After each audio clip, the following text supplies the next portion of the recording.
Hey, welcome. I'm still on my staycation here in Southern California, so they're doing some work on my place. So I'm over here, which is 10 times better than my place. I love hotels. I could live in hotels my whole life. Got, pools, room service, and a gym, and a great restaurant downstairs, and giant screens in the bar. I mean, I could live here. And people used to live in hotels. I don't know why people don't go back to that. I love living in hotels on the road. I could stay in there the rest of my fucking life. But we don't have all that time to get into. Welcome to Georgia. Welcome, Angel Blue. Welcome, Rachel from Arkansas, as they used to say. Hello from Colorado. Christy, I don't know if you're near Boulder. David Stanton in the house. Dustin's here from Ohio. Should be watching the elections and doing stuff. This place here is a non-political zone. We don't discuss politics here. It's a safe space. If you do, you'll be ejected from the game and your number will be removed from your back. Virginia's in the house. Let's see here. Uncle Pat, Joanne 32-97434, whatever she's about. Let's see here. Edward's in the house. Some of the older original people are here. Lenny Briscoe asking about Mississippi, stated he was flying Mississippi in a passenger jet. Yeah, he did say that, actually. I remember reading that. Yeah, he did say that. True Mike, says Edward Gilmore. Obviously, K-Dog in his garage in central Indiana where he lives. His wife has made him live in the garage for now a month. It was either that or the doghouse. Manchester, Vermont, Manchester, England, Arlene Armstrong. I don't know. Mike said he grew up with Johnny, I guess, in Nebraska, where Mike lives. Maybe he did. What do I know? Bet you I find out something I didn't know about Johnny today, Lauren. That's for sure. That's for sure. Edward said he grew up on Johnny. Look, everybody did, Let's see here. Rondell, watching from Humboldt County, California, the home of cannabis sativa in the state of California. Very scary place, can be if you stumble onto the wrong parcel of land, Rondell, as you're well aware. And just so you know, I don't smoke that weed anymore. A couple of good documentaries about it. I am still reeling from Joey Gallo, had a hit on Johnny. Ken Martin, you could take that to the bank, my friend. Daniel from Minnesota, home of Al Franken, the Combos and Prince. This guy's getting on my nerves already. Let's see here. Good evening from London. Can I be back? I'm going to see. Oh, it was good today. Yeah, Edward's a good one. Okay, we got a lot to cover.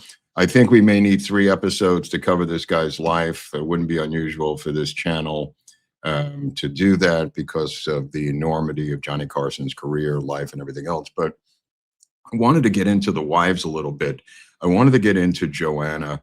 1970, when she's about 31, she's really, this is again, now I'm talking about the third wife, just so people at home can follow this, because she's a baffling, mysterious woman. Now, Joanna was married to a Jewish businessman in the 1950s. I just got to go back because she is a mysterious woman of means and money. She has money when she comes into this relationship, and she is a former model, high society gal. She was married, and this is obscure, and many sources do not cover this. But there was a guy named Al Frendel, a Jewish businessman in New York. She was married to him for a short period of time in the 50s, and he self-deleted. And she's actually Italian from Queens. Even though she put on airs that she was this high society chick, her real name is Joanne Ulrich, and not Joanna. She changes it to Joanna specifically because Johnny's second wife was named Joanne, which is her name. And I've looked up the records, the court records, and indeed her name was Joanne Ulrich. That's her maiden name. After Frendel self-deletes, she will hook up with a guy named Tim Holland. Now, Tim Holland is some kind of hustler, golf pro, backgammon playing guy. Obviously, someone who is a Tim Matheson kind of character. And that's in 1960. And she marries him and has a child with him named Timmy. She will, as I said, she will then hook up while she's married to Holland. She'll get divorced from Holland, but she hooks up with a guy named Leon Greenbaum. You go, Leon Greenbaum? How could she be with Leon Greenbaum, Mark? Well, Leon Greenbaum, she becomes the mistress to Leon Greenbaum for 3.5 years. The wife is well aware of it. He is a multimillionaire chairman of the board of Hertz Rental Car. He's married, but switches to Joanne. He dies on the operating table for some procedure that goes bad.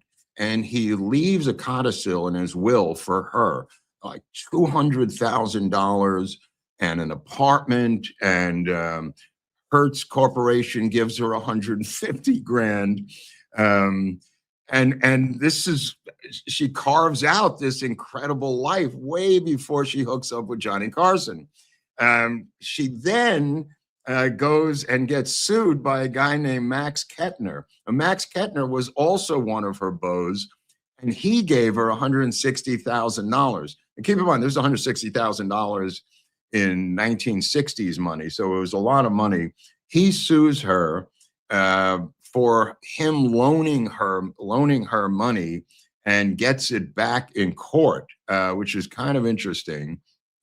And in 1970, this is where we are in the storyline, just so you people are following at home. I'm going to try to go as best chronologically as I can, but I do tend to, go off on tangents when I need to go off on tangents. So I'm going to roughly try to stay chronological on today's show. So Joanne, the second wife, Joanne, she has a celebrity interview show. She starts dating Glenn Ford. She's got her entire life. She's already been divorced from him. And this is interesting because in 1970, Johnny will meet a cat named Henry Bushkin. Now, Henry Bushkin, Johnny's like 45 years old. Henry Bushkin is a 27-year-old attorney with no real experience in New York.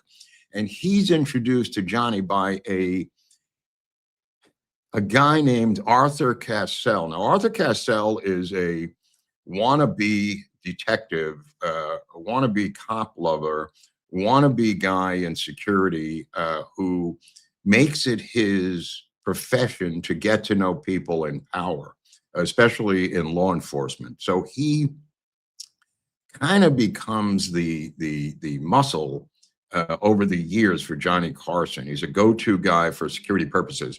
But he goes to Henry. Show this picture, by the way.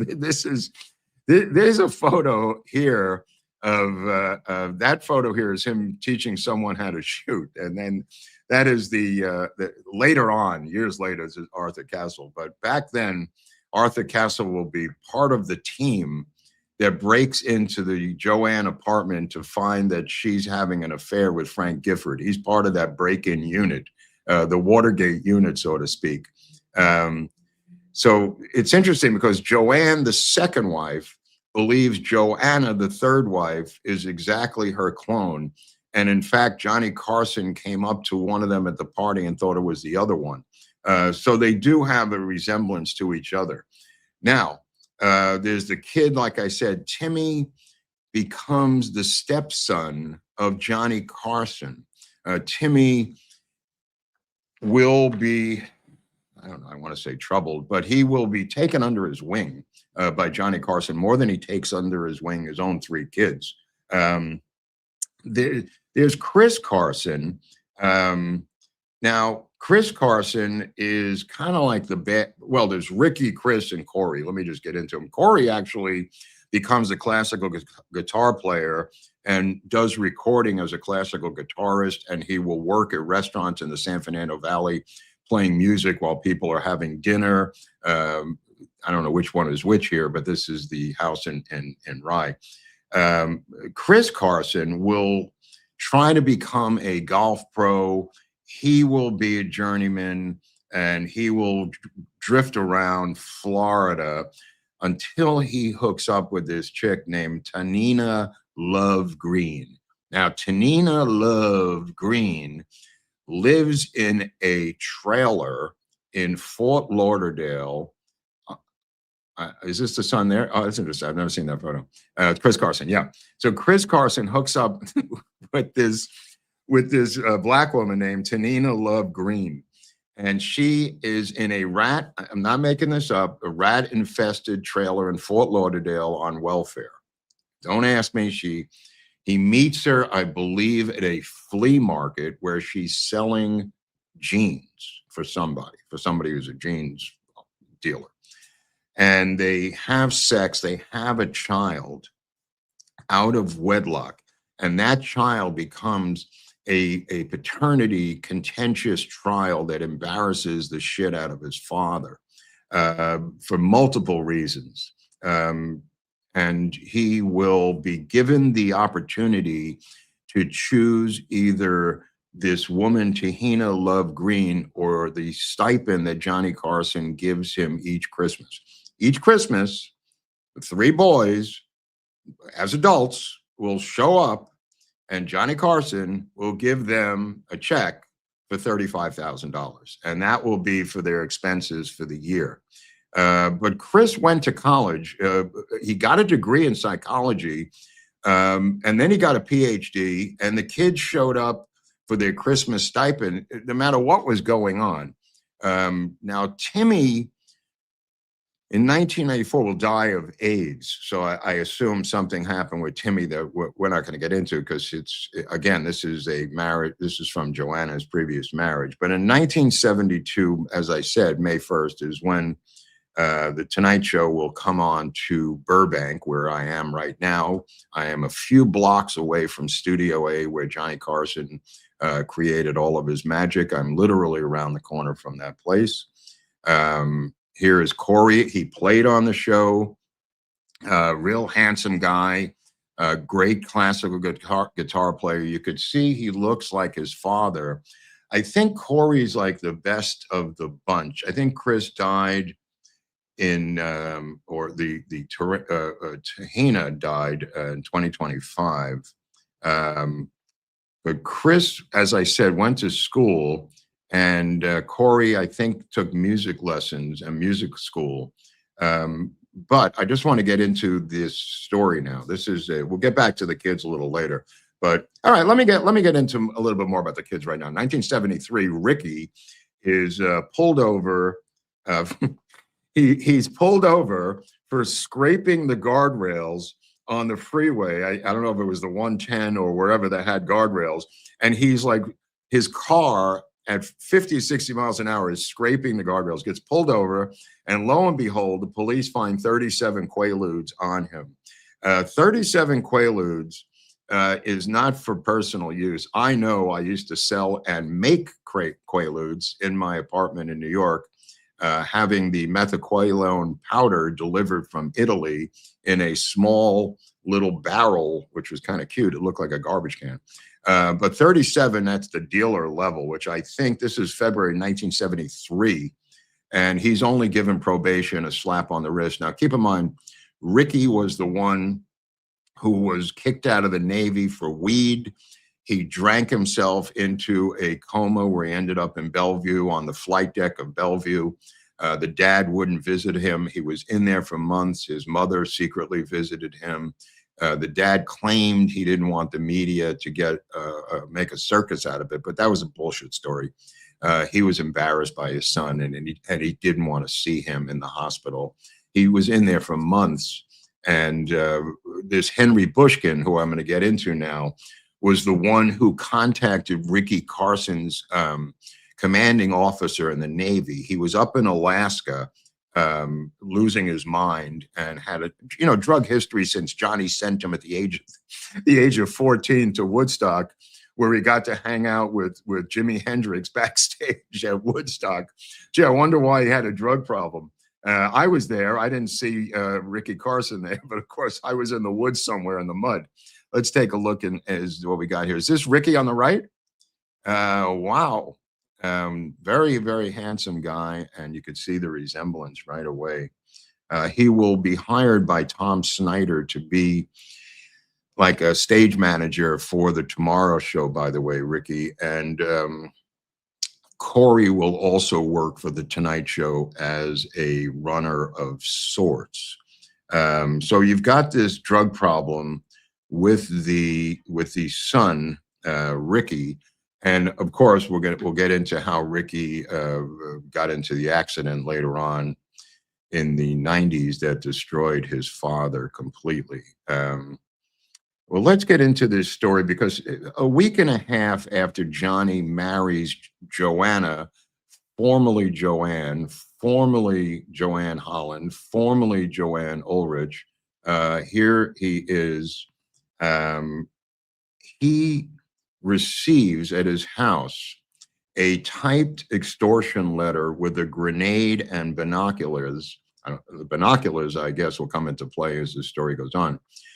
He will receive this extortion letter for $250,000, and he contacts the FBI.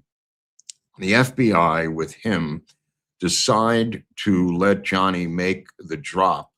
In the suitcase is $40 in singles, by the way. And it's right here in the San Fernando Valley and actually in North Hollywood. This is October 13th, 1972, for people who are following along.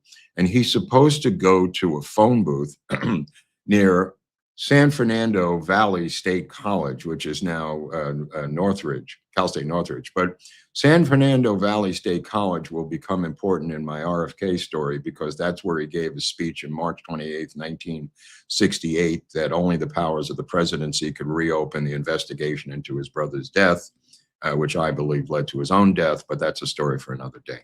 But he is supposed to make a drop near the university, near the college, Johnny, at a phone booth.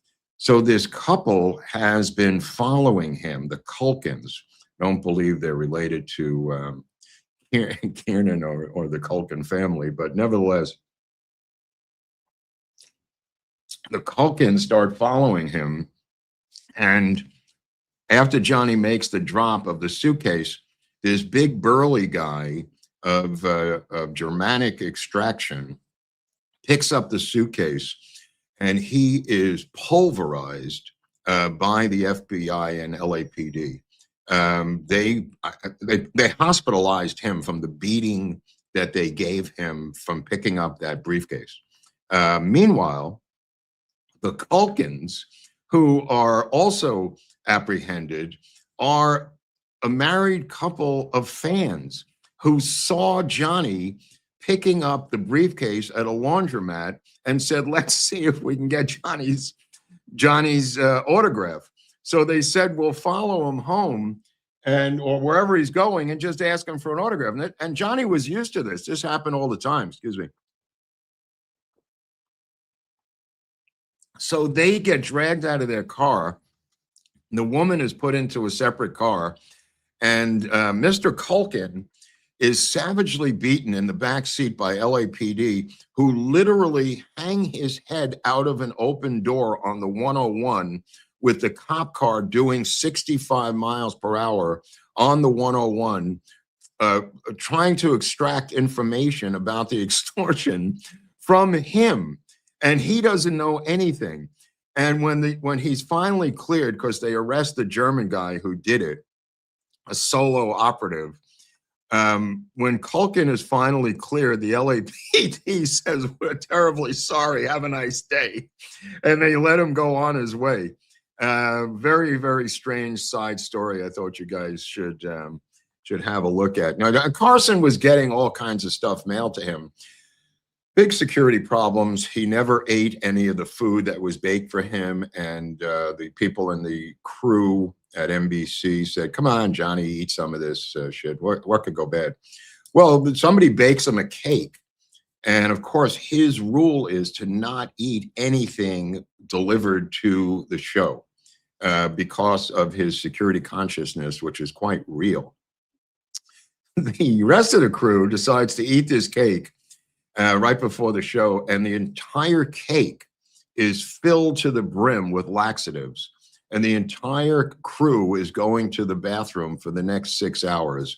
And Johnny proved his point, and nobody ever ate anything that was delivered to the Tonight Show ever again because of the incident with the laxatives. So that was kind of interesting.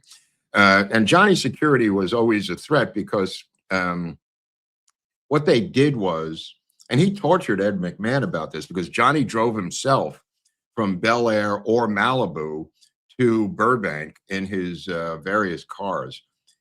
Ed would take a chauffeur-driven limousine to the studio in Burbank, and he was much more extravagant with his money than Johnny Carson, the Nebraska conservative, fiscally minded guy, was. And he tortured Ed McMahon about this quite humorously. And I'll tell you something, he also threatened to fire Ed McMahon on numerous occasions, which we'll get into if we can find the time. Let's see. August of 1974, Johnny Carson will sign a massive deal with Caesar's Palace for $200,000 a week. And that's one show a night, by the way. I only think it's 5 nights. And it's more money than Elvis or Sinatra ever got. 1974, also after just 2 years of marriage to Joanna, there is a secret separation, which is not going to end well 8 years later, but already there is problems. He will sign a deal with Johnny Carson Clothing, which is going to make him a lot of money, and he will have these custom-made suits. He had a weird body. He had a 42-inch chest and a 32-inch waist, which in custom clothing is a problem because of the V shape of his body. I think he was 5'10 and a half, 5'11. So if you show a picture of some of his Carson's line, yeah, here is some of his clothing line, and the people who are Hearts, Marked, and Schaffner and Marks, I believe, was the clothing company that was the umbrella company underneath that gave Johnny the deal. But he would wear a different outfit every day, and it had to be in stock in the stores. That was his rule. He did not want a customer seeing him on the Tonight Show and then going to Bloomingdale's or Macy's and not finding that outfit. So they were fanatical about stocking the outfits that he wore on the show, and he wore a different one every night. But his were custom made, is the point I was trying to say. They did not fit like the off-the-rack pieces of crap that these people bought. Getting back to October 1974, as the Friars Club of California roast, the King Who Rides at Rules Midnight was the theme, I believe, and Buddy Hackett, Bob Hope, the usual crew. But it was pretty dark and dirty. He was kind of embarrassed about it. They really let him have it in a Friars roast kind of way. But his license plate was interesting. It's a 360 guy, an all-around guy is what he had there. And he smoked 4 or 5 packs of Pall Mall a day, which is an amazing amount of smoking. He has like a custom little drawer installed in his desk that slides out for him to put his ashes in and the cigarette butts themselves and slide it back in. And then he would try to smoke off camera and exhale off camera. He also had a rubber chicken. Maybe there's a picture of the roast. Yeah. This is the 74 Friars roast. There may be Alan King there. I can't see. It's a little small. But yeah, this was a big deal at the time. because of the year that it happened and early on stuff. Wow. Yeah, there's Buddy Hackett, I think, in the extreme left. But Carson had a rubber chicken. He had an arrow from a sketch that went bad in 1964 behind the desk from a Custer's Last Stand. These were some of the memorabilia that he had in back of the desk every night. And the rubber chicken was falling apart, by the way. It had gone back to the early 60s. So the crew decided to bring it out under a glass jar for the rest of its eternity so they didn't rip its neck off. But Carson, quoted Lenny Bruce. Carson was quite up to date on the history of comedy. And he quoted Lenny Bruce as saying, comedians hate to see other comedians get laughs. I could say that happened to me with Bill Maher when I went on to audition as a writer for the show. You have to do a rehearsal on Thursday night with a live audience with cameras. And I was supposed to play Ariana Huffington as a stand-in for her, but it's an awkwardly weird thing because you don't know if you should impersonate her or copy her politics or what. But the question was about getting hydrogen or something, which they were talked about as a fuel. And, he looks at me out of the blue. I'm kind of spaced out, sitting on the panel. And he said, Ariana, how are we going to get more hydrogen for these hydrogen cars? And so as Ariana Huffington, and I didn't use her voice, I just said, I think we're going to have to invade a lot of countries with hydrogen. So the audience cracks up laughing and he just starts glaring at me. And then I cracked another joke, not intentionally, it just came out. And then the audience was laughing again. And he started glaring at me. When the show was over, I was handed a fruit basket and sent to the elevator, and nobody would come near me. And this is kind of what happens, what Johnny Carson happens to various guests who don't do well on the show. They're kind of persona non grata. Oh, there's the rubber chicken. Holy crap, take a look at that. Oh my God, it must be like in the Carson Hall of Fame in Nebraska. But he also said there's something bizarre about people who do comedy. He was not wrong about that. He didn't find Ernie Kovacs to be very funny. He thought it was a bunch of camera tricks. He thought Keaton was funnier than Chaplin. Richard Lewis would agree with that. I agree with that. But Chaplin had pathos, which Buster Keaton did not. He was still haunted in dreams, in nightmares. He would wake up with the smell of death of those bodies aboard the USS Pennsylvania in August of 1945, who had been dead for 18 days in the hull of the ship, where he was assigned the job of getting them and their personal belongings off of that ship in port in Guam. But he had nightmares about this and would wake up and actually smell them in the dream. He once described it. And as I said before, the son ends up in the Navy and he ends up in Alaska and he ends up, in Bellevue, like I said. In 1971, this is Ricky I'm talking about, he's arrested for weed in the Navy. And in 1973, has a car accident on drugs separate from this thing. But he will work for Tom Snyder, and he will also mention his son on air in 1991 at the age of 39, June 21st. This is, whatever you do, don't put up a picture of Rock Hudson. This is Naval Carson, and he was quite a handsome guy. The incident, might as well get to it, Morro Bay, 1991, Nissan Pathfinder, right off of Highway 1 is Kayakos Drive, if you've been up there, in the Central Coast up by the Hearst Castle. And he had become a nature photographer, Ricky. And, they say he was setting up for a shot. I don't understand that, but he was in his car, this Nissan Pathfinder. It caught the edge of the cliff and it rolled over numerous times, ejecting him. It fell 125 feet down the ravine. He had no seatbelt. He died of internal injuries, chest. and they said he was setting up a thing. He was driving 20 miles per hour when he caught the lip.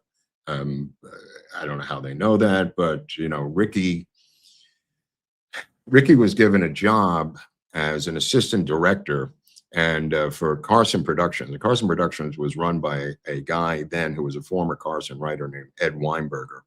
Ed Weinberger had written for Pryor, Dick Gregory, Bill Cosby. He'll go on to create Taxi, work for MTM, become a huge Hollywood TV maca.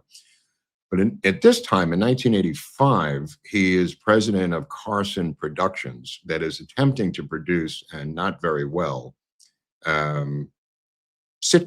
Oh, here he is. That's kind of interesting. He's a legend. I mean, Ed Weinberg is a genius. Anyway, he's forced to hire Ricky Carson. And Carson, the father, says, I know this is nepotism, but go fuck yourself. Give my son a job. So he's not happy about it, Ed. But the problem is that Ricky shows up drunk every fucking day, and he can't do the job. So Ed Weinberger calls up Bushkin, and Bushkin says, you're going to have to tell Johnny himself because I can't help you here. And he tells him that he fired his son. He goes to Bushkin. Johnny goes ballistic and fires Ed Weinberger, one of the great comedy geniuses of all time, because he fired his son. Getting back to Henry Bushkin is brought in by Arthur Cassell to take care of the divorce from Joanne, the number two. He's not a divorce lawyer. Arthur Cassell says, I don't give a shit. You are going to become a multi-millionaire. You're going to have a house in Beverly Hills. He's living in Queens with his wife in a two-room apartment, by the way. And Arthur says, if you do this for Carson, he will use you for the rest of your life. And this becomes the case. Here he is. Henry Bushkin, who is 27 and he's 45, this is a little bit older, he will become his tennis partner. They will go on trips to Europe, four of them, the two wives and Carson and Henry. He will be his drinking buddy. He will be his lawyer. He will be his investor. Henry Bushkin will do every single thing. And he comes up with a name because of Pat McCormick at a poker game. Calling him, he bluffed a hand in this poker game, and Pat McCormick, the genius comic writer and actor, called him Bombastic Bushkin because of his bluffing, and that amused Carson to no end. And on the Tonight Show the next night, he kept referring to his attorney as the Bombastic Bushkin, and that name stuck for many, many years.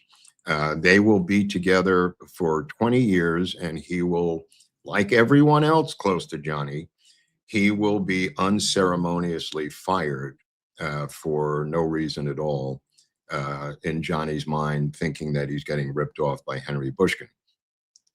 Henry Bushkin literally was attached to this guy at the waist for 20 years.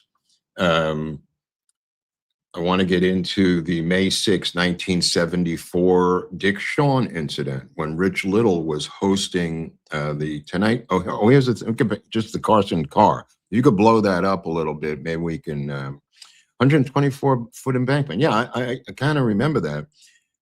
There's the vehicle, and you could see the road. I think they're already pulling it up here. It was down at the bottom.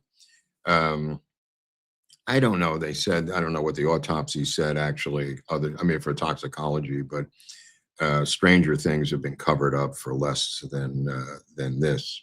So tragedy, he said it on the show that night, and most people around Johnny claimed, here he is. Yeah. Let's take a look at that. Yeah. Oh my God, it was so powerful and so heavy. I mean, he's showing this thing, he's showing a picture of him. He's crying on air. It was so out of character for Johnny, but apparently he was never the same after this. According to multiple people around him, he never, ever recovered. Even though he was literally a hands-off father, he really wasn't. He was a hands-off father emotionally, but he got them jobs, he gave them money. He was just a, stoic guy who had trouble with his own emotions, and obviously here he let it out. Now, getting back to May 6, 1974, this is the Dick Shawn incident. Maybe you heard about it, maybe you didn't hear about it. Rich Little was the co-host. Dick Shawn goes crazy, smashes up the entire set, flips over the desk, Carson's personal desk, and him and Rich Little get in it like they're rowing across the Delaware with George Washington at the front of the desk. Carson flips out. When he comes back, he was banned until, I think, 11 years, until Carson let him back in through a co-host. And then he will famously die on stage shortly thereafter. But the two people that Carson really wanted on the show, he was never ever to get. There were others he wanted, but the two that he really wanted were Cary Grant and Hopalong Cassidy. There's Dick Shawn. Wow. Dick Shawn, as you know from the producers and other stuff, will die on stage of a heart attack. Now, politically, Carson never really showed his hand, but he did, like many people, get caught up in Watergate and made a lot of Nixon jokes and a lot of Agnew jokes before that, before Agnew was forced out. But then he learned, or believed he learned, that Nixon was an alcoholic, which may or may not be true. I never believed that was true, but he did start imbibing at the end in the White House. And that's when he knocked it off. He did like Humphrey. He had a relationship with John Lindsay, the mayor of New York, who he played tennis with a lot. These are people. He also had Lyndon Johnson on the show. Like I said, before Johnson was president, he did the inaugural ball. There's Cary Grant, if we could show a picture of one that got away. Hopalong Cassidy was actually a guy named Bill Boyd, one of the handsomest men in Hollywood.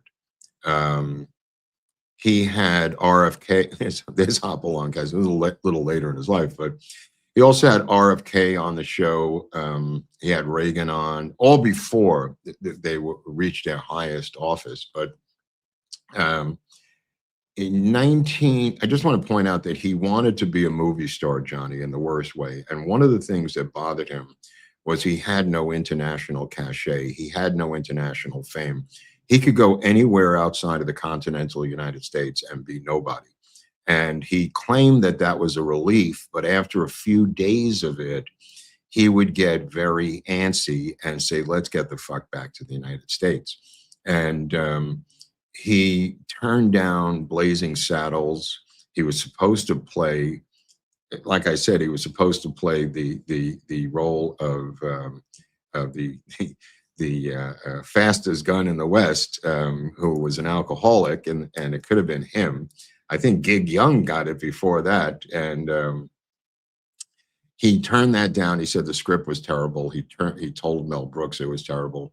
He turned down the Thomas Crown Affair, by the way, also, which went to Steve McQueen. He was offered that part. He also had a visitor to his house in Bel Air, who was Robert De Niro, who offered him the part of himself in The King of Comedy, and he turned that down. And De Niro wouldn't take no for an answer, and he said, I'll do the part if you do my show while we're doing the movie. And De Niro famously said, I don't know how to do that. And Johnny Carson says, well, I don't know how to do what you do, so we're even. And he turned down The King of Comedy, and of course they went with Jerry Lewis after that, and the rest is history. But he did do The Tunnel of Love on Broadway when they were living in New York, and he replaced the star for 3 months. And then he got jaded over it because it was the same lines over and over and over again. It became like work. But he did want to be a movie star, and he did want to be a jazz singer, and he did take a lot of lessons, and he did worship Tony Bennett, and he did want to be a singer, and just couldn't put it together. So a lot of times he would sing with the guests on the show. March 28th, 1974, getting into these early 70s period again, Pat McCormick who I mentioned before. How do I explain this? Pat McCormick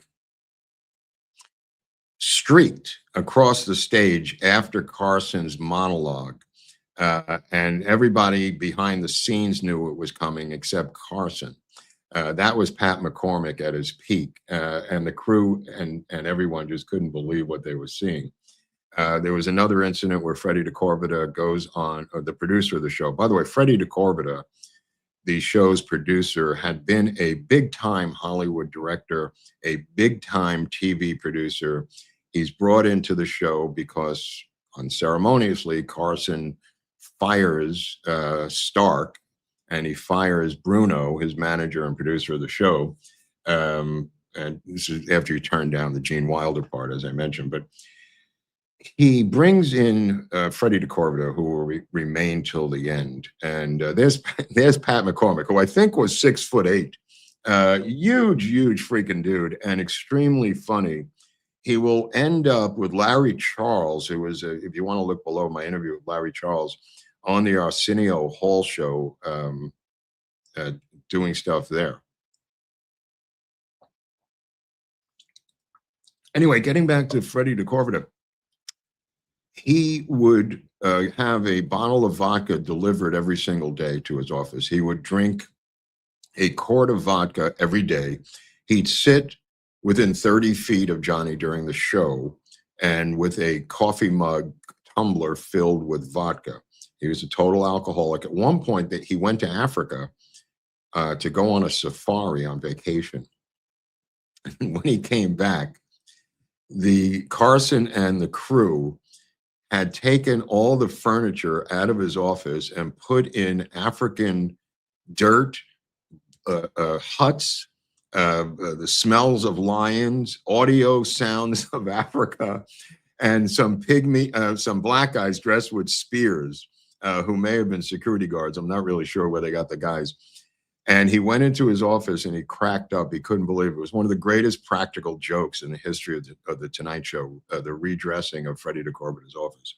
I mean, Freddie DeCorbita was a piece of work. Let me put it that way. He was a kind of an old school Hollywood smarmy guy and glad-hander, backslapper type, really old school Hollywood. He had directed some of the biggest stars.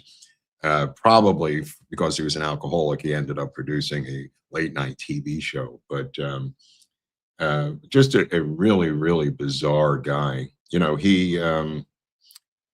He will also have, when just to digress about RFK, when RFK is killed in 1968, he will have an entire panel show, Johnny, like Jimmy Breslin and some other people on in a round table discussion. This is one of the strangest Tonight Shows of all times. He will have this roundtable discussion about the career of RFK after he is assassinated, which is, I don't know if they ever did that again.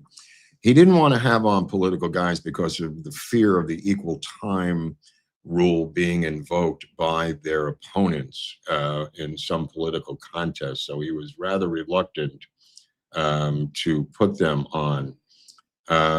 He wanted Isaac Newton as a guest, but Isaac Newton was only dead for 400 years.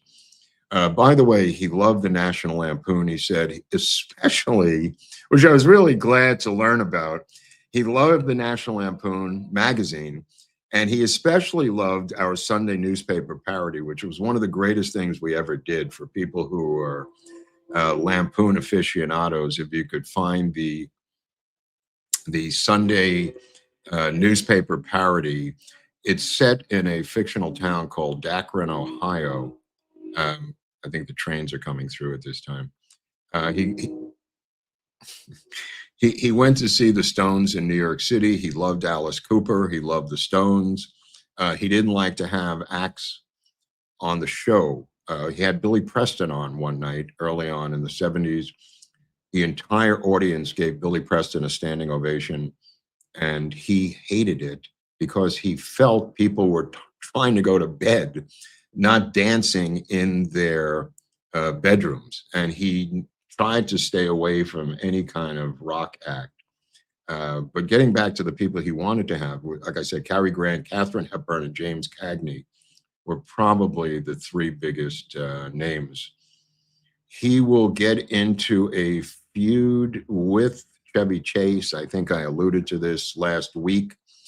And Chevy Chase will write him a letter. He will have Lorne Michaels and Dick Ebersol come and visit him before SNL goes on the air, because NBC is running reruns of The Tonight Show, and he's embarrassed by the low ratings of the reruns, and he's not getting paid.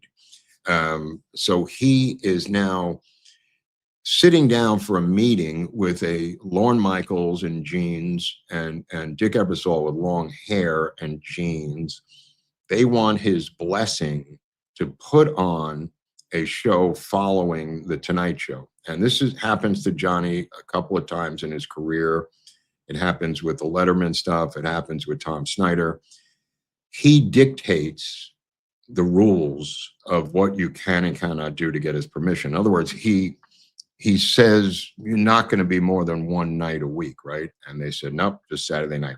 You're not going to be doing this, a monologue. And they said, nope, they're not going to be doing this. And they kind of get a gentleman's handshake agreement. They go off and they do the show. Chevy Chase is put on the cover of New York Magazine famously, and they, for reasons that nobody understood, said he's the next Johnny Carson. And I don't think they meant that politically. I don't think they meant like he's going to take his job next week. But I think what they meant, if I remember the New York Magazine article, was that he is going to be of that stature, this handsome guy, late night guy. Anyway, Johnny Carson makes a statement that Chevy Chase couldn't ad-lib a fart out of a baked bean party, which is an interesting thing to say. And then there's a tit for tat in the media, it goes back and forth. Chevy Chase will write Carson a letter saying, look, I don't know you, I'd like to be friends. And Carson will bring him on the show. And they will eventually become lifelong friends and poker party players. It's kind of interesting. Is Chevy will come on a very famous episode when Spies Like Us came out with Dan Aykroyd, and they both raced for the seat for the guest and start fighting over the seat. It was very funny, actually.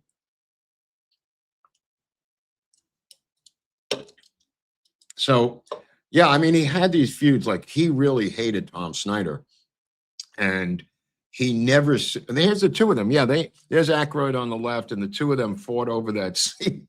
It was kind of funny. And then they talked about their billing for the movie, which was controversial. Who was going to get top bill or whatever in that Spies Like Us film, which had a pretty big budget, by the way. He was never able to get Harrison Ford on the show. He was never able to get Meryl Streep on the show. He was never able to get, I want to say Nicholson he wanted, De Niro he wanted, Pacino he wanted. They were never on The Tonight Show, and now's a good time to like and subscribe.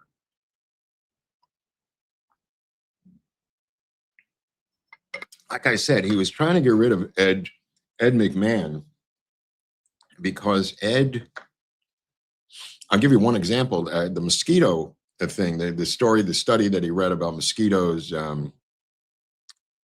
going for people who were romantic, people with a lot of romantic blood. And Ed McMahon quickly slapped his own wrist, miming the slapping of a mosquito that they were coming for him, undermining the entire sketch.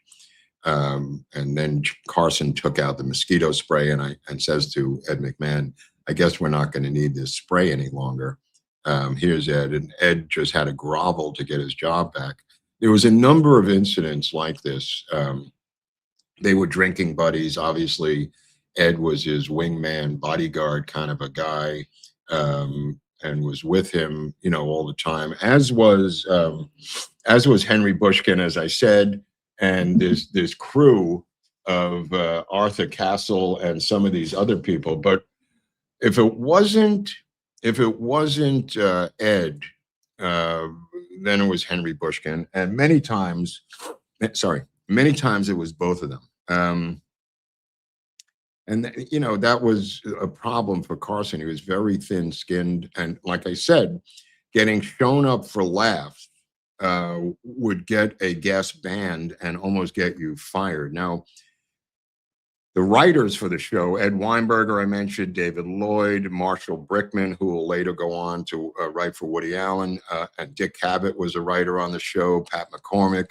The first comedian ever called to the couch was Pete Barbuti. I think was from New Orleans. And Pete Barbuti, while he was on the couch, this was the first couch guy ever, first couch comic, got a laugh out of Mel Torme, the Velvet Fog, who was sitting on the couch. And this infuriated Carson to no end. And Pete Barbuti was banned for 19 years. There were all kinds of people banned for decades over the slightest things you could ever think of. Now, there's two things that Carson hated. One was a non-comedian talking nonstop. Number two, if you're in the guest seat and you turn your back on Carson to talk to a guest, that was verboten. Number three was plugging a show on another network. Okay. One guy did all three in one episode and was banned for life, and that was William Shatner. He plugged his cop show, he turned his back to talk to the guest, and he wouldn't shut the F up, and Carson banned him for life, unbeknownst to him. I think the weirdest performance was David Brenner, who had $3 left. And there's Pete Barbuti, one of the great stand-ups of all time, relatively unknown, but absolutely brilliant. David Brenner, there's Shatner.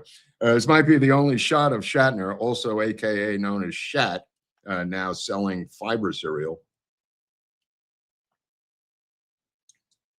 David Brenner, Mark needs likes and subscribers, but thank you. Thank you, Brent.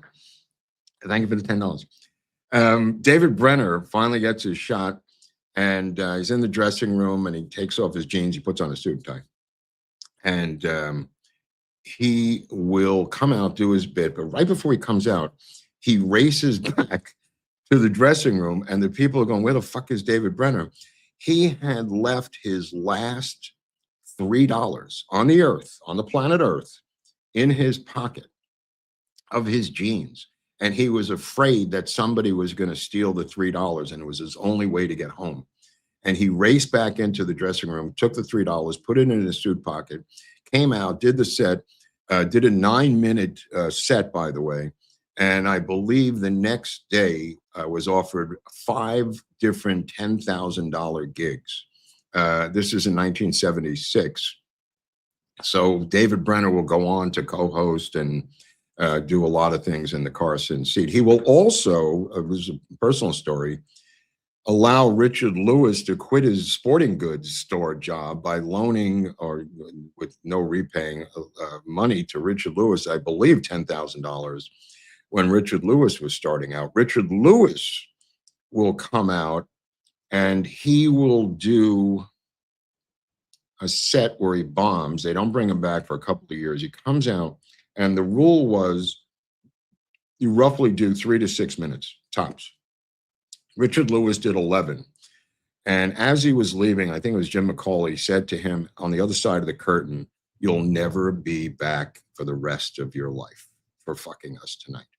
And Richard Lewis, in tears, went to the Palm, where he usually went to drown his sorrows or to celebrate. At the Palm restaurant, coincidentally, that night, was Henry Bushkin and Johnny Carson. And Richard Lewis went up to Johnny Carson. This is 1982 Richard Lewis. He will come back over 20 times and be quite successful. I think he co-hosted also. He will get down on his hands and knees in front of Johnny Carson and beg for forgiveness in a public restaurant, saying, I had no idea how much time I was using. I'm sorry. I'll never do it again. Please forgive me, Johnny. And Johnny says, don't worry about it. It's all good. he goes and gets a phone call the next morning from Jim McCauley, and he goes, "You son of a bitch! Somehow you pulled it off. It's all good." So Richard Lewis bit the bullet and was able to survive for another day. Now, getting back to that RFK panel, I just wanted to say that Sander Van Oker was on the panel. He will also be there at the Ambassador Hotel the night RFK is killed. There's no audience. There's no monologue. Alan King was there for some reason. Orson Bean, Jimmy Breslin, and it was a panel. Maybe they all knew him, I guess. Maybe that was the connection. But he also had on Anton LaVey. I'm just thinking of odd guests that Johnny had on. He had Anton LaVey, the Church of Satan. Years later, his grandson will stay at my house in Valley Village as a friend guest of Legs McNeil, my roommate. Stanton LaVey. I don't know whatever happened to Stanton LaVey, but he had a very nice pit bull. Johnny was threatened by a sniper, and they had enhanced security at the Tonight Show. Let me tell you the security at Tonight Show. They had 2 off-duty Burbank cops escort him to his car. This is all he would agree to. NBC paid for armed guards around his house in Bel Air and Malibu. But other than that, no bodyguards. He packed the nickel-plated .38, always had it on him, always carried it. And in fact, coming out of La Scala one night with Sally Fields, who he was banging out in Malibu, the Inquirer was waiting with long telephoto lenses at his Malibu Carbon Beach house. And they captured him with her on his deck, kissing her, and he was in there for hours with her. He then took her to La Scala, and when they came out of La Scala, the paparazzi was mobbed up, and he got so infuriated that he pulled out his .38, and they scattered. And she was not happy about the thing anyway. But getting back to the sniper, Johnny. There's Sally Fields. She will later become one of his many close, intimate friends. Let me put it that way. Anyway, so he's worried about this sniper.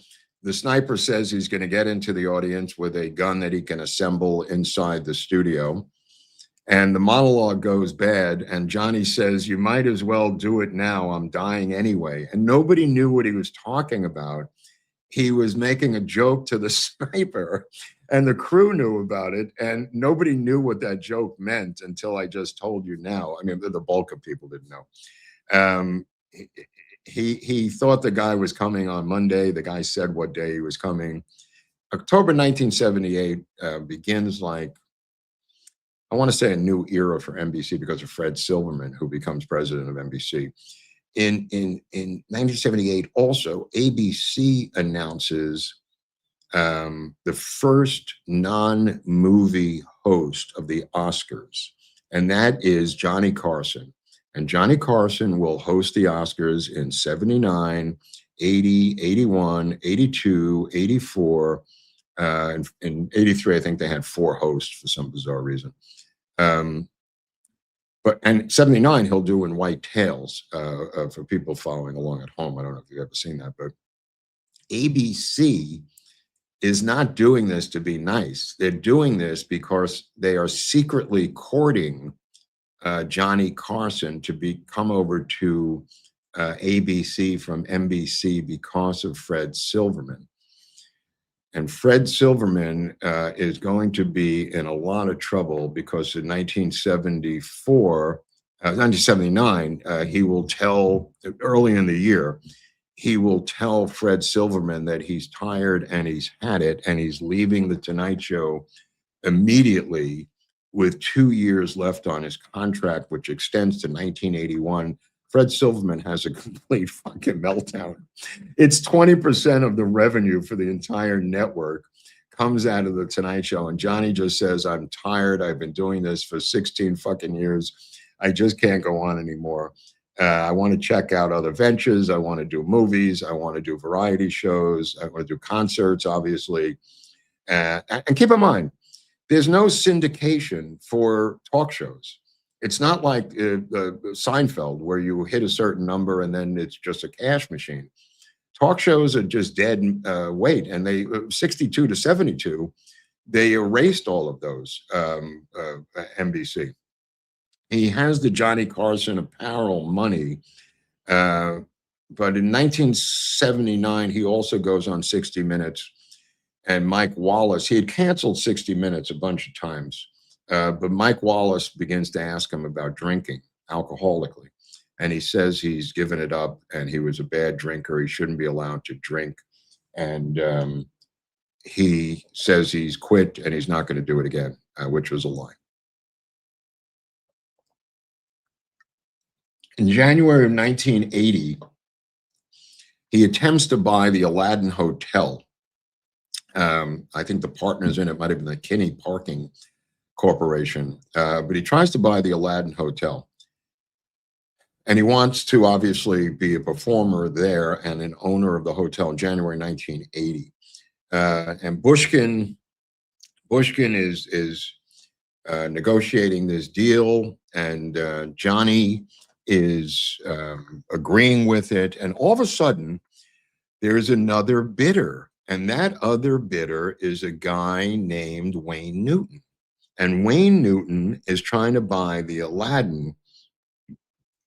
And Johnny begins to make certain jokes about Wayne Newton on the show. And this is highly contentious because people dispute that he made these jokes on the show.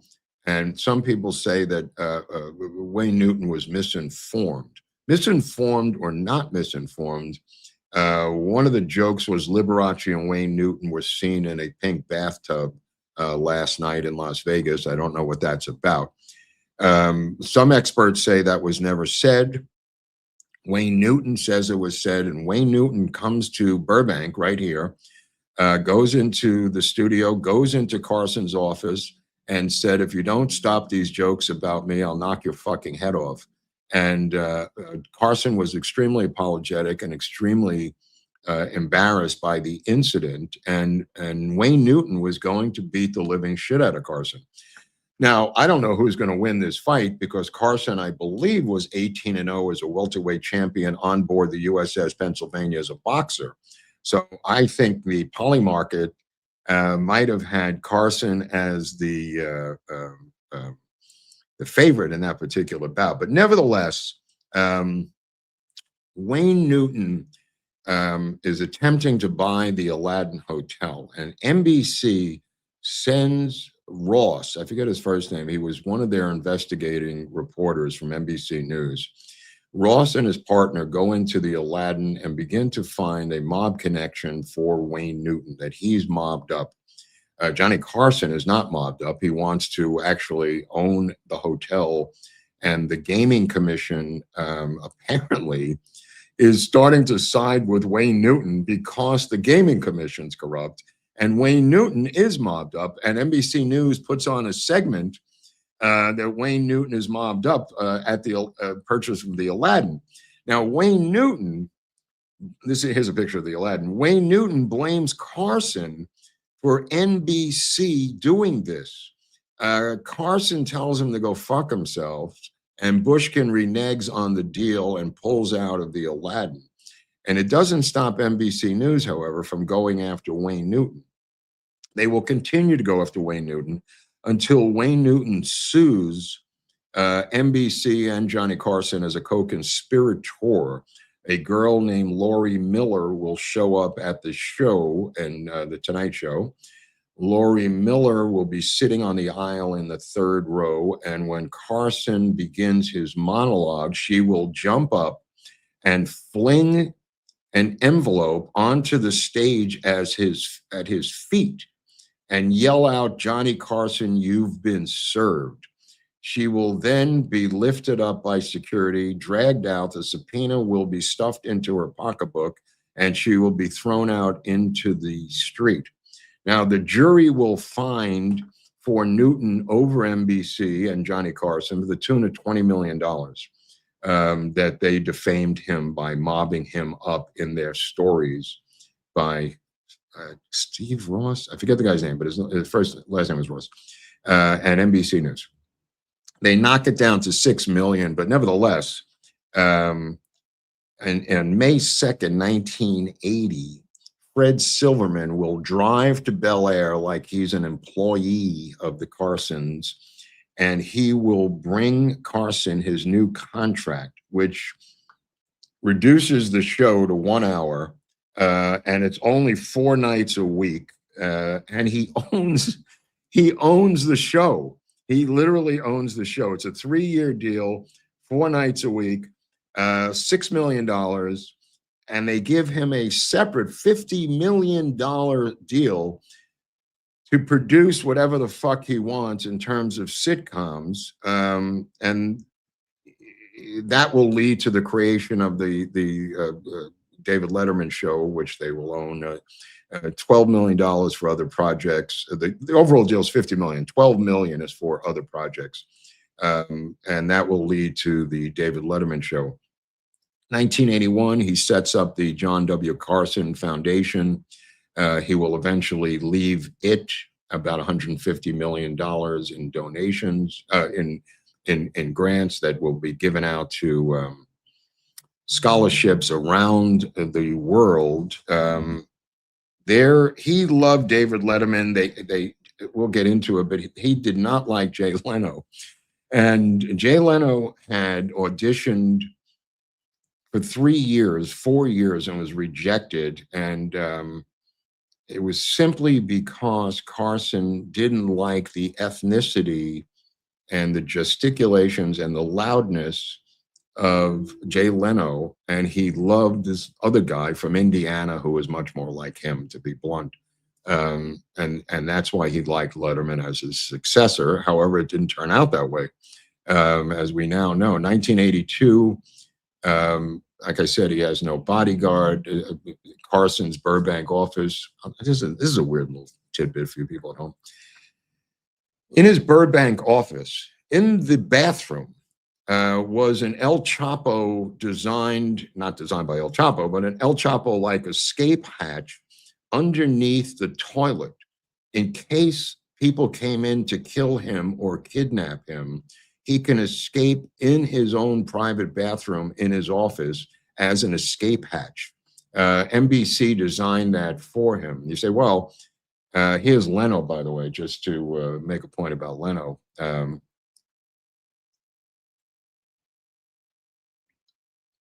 He was tortured, Leno, by Jim McCauley and the people of the Tonight Show, who were told from day one, you don't ever blame Johnny Carson for him not wanting someone on the show.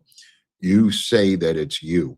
So they keep having to go to these showcases for Leno, and he's killing it. He's destroying, he's melting human skin off of people as an audience. And they kept having to lie and say with a straight face, we don't think he's ready yet, simply because Carson had told him, I don't want him on the show. This became a huge bone of contention between Leno and McCauley. Later, he'll confront him years later about this, accusing him of being a drunk and incompetent. He will come on as a guest eventually. But I'll give you an example of why Carson should have had security. He comes out of a Santa Monica restaurant at night with Doc Severinsen. They both have their wives with them, and he's waiting for his car to be brought around. And some guy just walks up to him, cold cocks him, sucker punches him, knocks him down, and just says, you fucking star piece of shit, and walks off. And Carson didn't do anything. He just picked himself up and dusted himself off like a fighter and accepted his fate. But the fact that this guy was just out there by himself, really bizarre, and he was able to get away with it. Like I said, that September 1980, I think the show was cut down from 90 to 60. January 83, October 82, January 83, the 10-year marriage collapses between him and Joanna. Joanna was the princess of Beverly Hills. She was the queen of Beverly Hills. She had all of these other wives with her. She ran all these charities. Some people say the marriage ended because, first of all, he's cheating on her with a million different women. She didn't care about that. She publicly said she didn't care about that. The marriage ends because she is such a social butterfly. Yeah, here's one of his mistresses, Mamie Van Doren. She was such a social butterfly that she dragged out Carson to dinners and events, and all he wanted to do was stay home and look through his telescope and play drums and be at home. He had famously signed a prenup with her, and right before the wedding, he ripped it up. And that ripping up of that prenup will cost him more than $35 million in a settlement, which goes on for months and months and months with Henry Bushkin, her attorneys. It was like they were dealing with Exxon. February 1982, he's driving with her in his DeLorean. He gets caught up in the DeLorean scandal, by the way. He's one of the major investors in DeLorean's company. DeLorean will eventually end up in Ireland getting cocaine dealers to invest in his dream car. Johnny is driving a DeLorean, gets pulled over on La Cienega. He blows a .16. This is 1982, years after he told Mike Wallace that he'd given up drinking. Of course, it was a complete lie. He never did. He never got help. He never recovered. He never did anything. This is February 1982. Arthur Castle, who I mentioned before, goes to the Beverly Hills police station, tries to get Johnny out. And the police chief on the phone says, I'm not letting him out because he was so brutal to the arresting officers that I'm not going to let him out. And the publicist tries to spin it, saying Johnny had stopped drinking hard liquor and he only had a couple of glasses of wine. You don't blow a .16 with a couple of glasses of wine. Pled no contest. The fine was $603 or something. He got 3 years probation. Had to go to driver's ed. I wish I was in that class in driver's ed when he came in, and couldn't drive. Oh, there's him with DeLorean. Yeah. Wow. He was one of the major investors in DeLorean.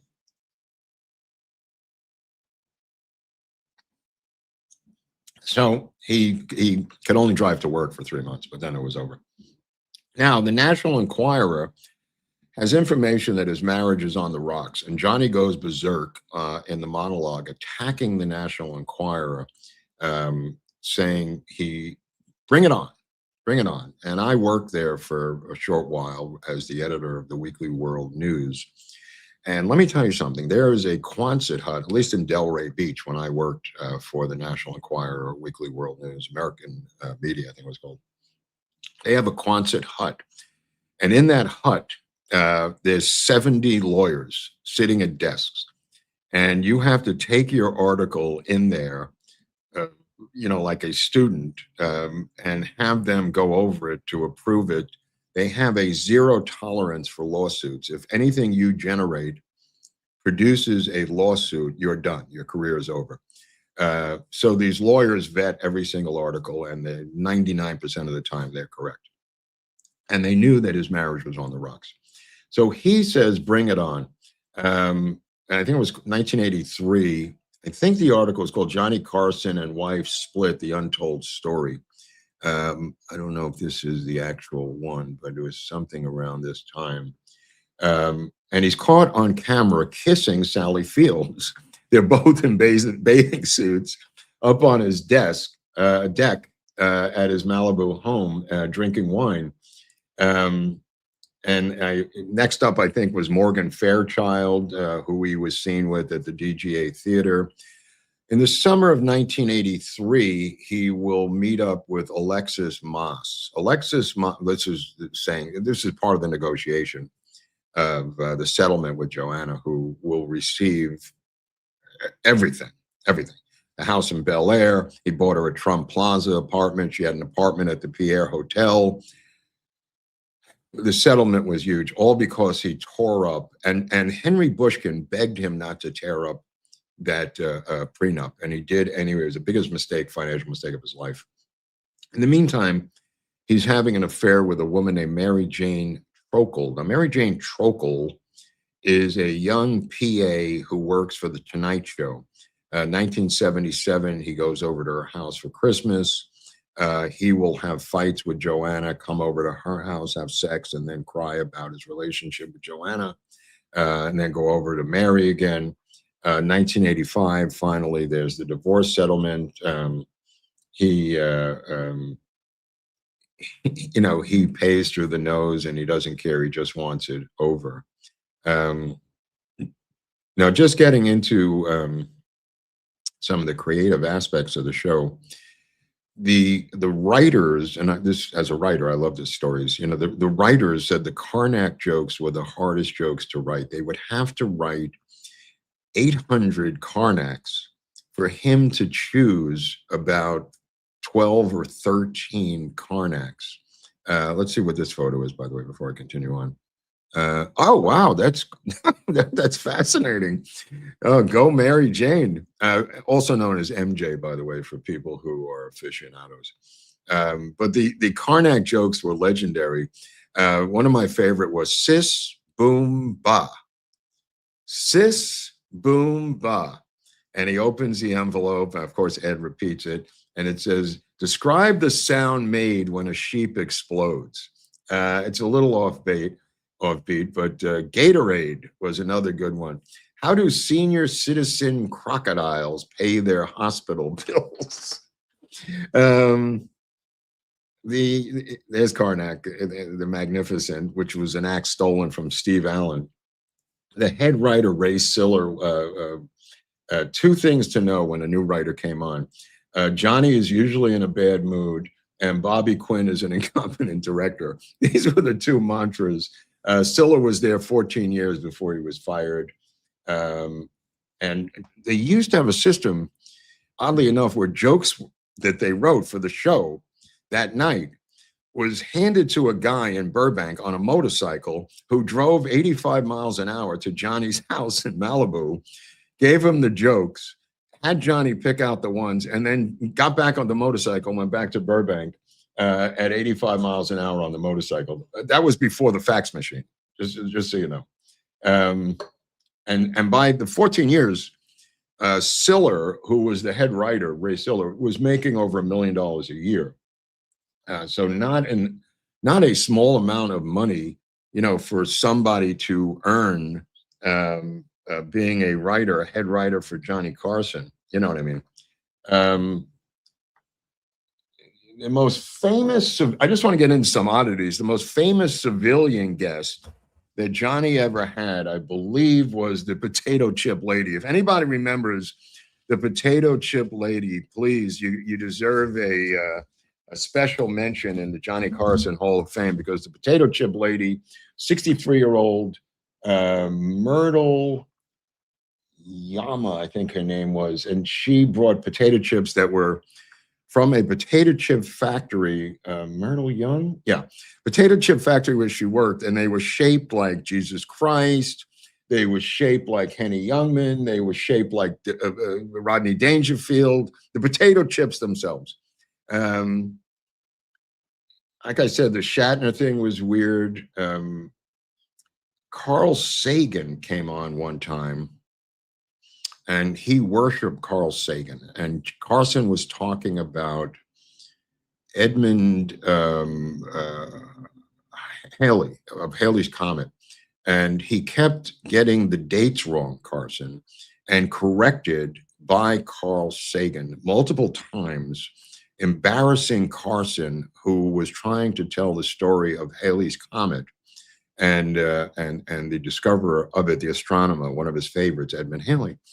So Carl Sagan was banned for life. July 1988, this is years before he was on Arsenio, they made a deal with Bill Clinton for him to come on and play saxophone when he was governor of Arkansas with the band. I think they played Summertime. It was just 4 years. Nobody even remembers this. It was 4 years before he even did Arsenio. My favorite musical, I don't know if we have any pictures of these musical guests, but my favorite musical guest, Stevie Wonder was an incredible musical guest, but Chuck Berry had, I think, a book that came out called Hail, Hail, Rock and Roll. I mean, his biography. And he was sitting on the panel and getting up, and he would go over and play Johnny Be Good with his red hollow body Gibson, I think it was, with the band playing. And he did 3 songs. He went back to the panel, came out, played again, went back, played again. Just an astounding performance, if you could find it, 1987, by Chuck Berry, one of the great musical. There's a photo over here. Take a look at it here. Well, that's not the guitar as I remember it, but nevertheless, this is a photo of him in 1987 doing one of the 3 songs. Here it is. He also does the duck walk across the stage. On the break, he's trying to teach Carson how to do the duck walk. In July, I want to say June 21st, 1984, 3 years before this, Julio Iglesias was on, and he does a duet. I think Julio Iglesias had done an album with Willie Nelson, and he does this duet with Johnny Carson dressed as Willie Nelson and singing as Willie Nelson, and it is spot on perfect. This is the real Willie Nelson a couple of years later playing on The Tonight Show. But there is a photo of Julio Iglesias with Johnny Carson dressed as Willie Nelson, and he is impeccable impersonating Willie Nelson doing a duet. Iglesias is cracking up. He can't keep a straight face, but Carson has a straight face, and here he is. This is Johnny Carson. This is June 21st, 1984. Look at Iglesias. If you can get the sound, and not from this, we don't have it here because of copyright problems, but if you could get the sound and listen to it on YouTube, you will be astonished. He will later sing with Willie Nelson at that appearance from that photo I showed you. Of course, Paul English on drums, as many are aware, and Paul Raphael on harmonica. There's Willie. Johnny will come out and sing as Willie with Willie. The closest thing I can remember to this was obviously John Belushi coming out and singing with Joe Cocker. Joe Cocker also was a guest on the show at one point, as were, a lot of other people. But this moment, Willie just took this so well. This is from, I want to say March 25th, 1986. This is Willie on The Tonight Show. Now, some of the comics that he had on, Steve Martin came on and he read the phone book. That bombed. He was banned for a while because they feel that he took it for granted. He comes out and blows some balloons here. Jerry Lewis will bring him back as a guest host, as a performer, and that will rehabilitate Steve Martin, who will also, like Chevy Chase, become a very, very close friend of Johnny Carson and play poker with him. Also, very similar careers, starting in Magic, playing the banjo. Johnny played the drums. The similarities of these two men, you could do an entire documentary on it. But he also did the comedy act for dogs. He pulled the bed out from underneath the chair. We got in to bed to watch his movie. There was also the answering machine spoof that Steve Martin did. But Tony Bennett was really the love of Carson's life. Tony Bennett was on, I believe, 40 freaking times. But comedians waved to the couch in Burbank was very few. The first one ever waved to the couch in Burbank was December 1973, and that was Freddie Prinze. Richard Lewis was March of 1974. That was the night he bombed. And I'll tell you a side story to that. He bombed on March of 74. They told him he was not ready. Larry David, when they went back to New York, Larry David took him to Macy's to see if anyone would recognize Richard Lewis for being on The Tonight Show the night before. And Larry David went so far as to hum the theme of The Tonight Show out loud to influence potential shoppers that Richard Lewis had been on the show. Not one person recognized Richard Lewis from The Tonight Show the night before. So he wasn't ready until 1977 is really when he destroyed the place, melted the earth.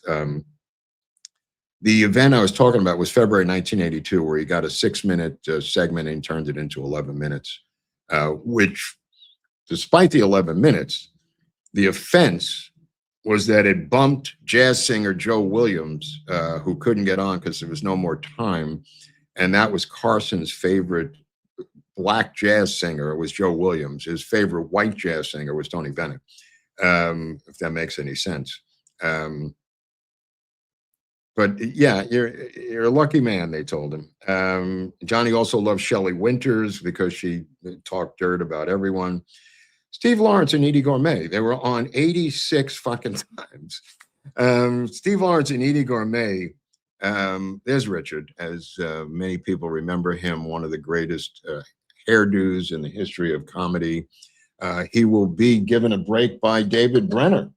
Like I said, he was loaned the money that allowed him to quit his job at some kind of sporting goods store in Manhattan. I forget where he worked. But nevertheless, Steve Lawrence and Edie Gourmet were represented by an agent from MCA, who was my dad. Jerry was their agent after his jazz drumming career ended. He became an MCA agent. Two of the clients he represented were Steve Lawrence and Edie Gourmet, who were on the show 86 times. Carson was a frustrated singer, so Steve Lawrence would bend over backwards to try to help him sing and would bring him up for duets. Chevy Chase writes the letter May 4th, 1977 that I mentioned. He will be on as a guest 12 times. There's the Uri Geller episode that I will go into 1973 in August. He wants to expose Uri Geller, the mentalist, as a fraud.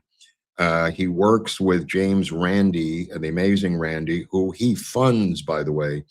The funding for the James Randi Foundation to expose mentalist is funded by Johnny Carson secretly. So Johnny Carson speaks to the prop.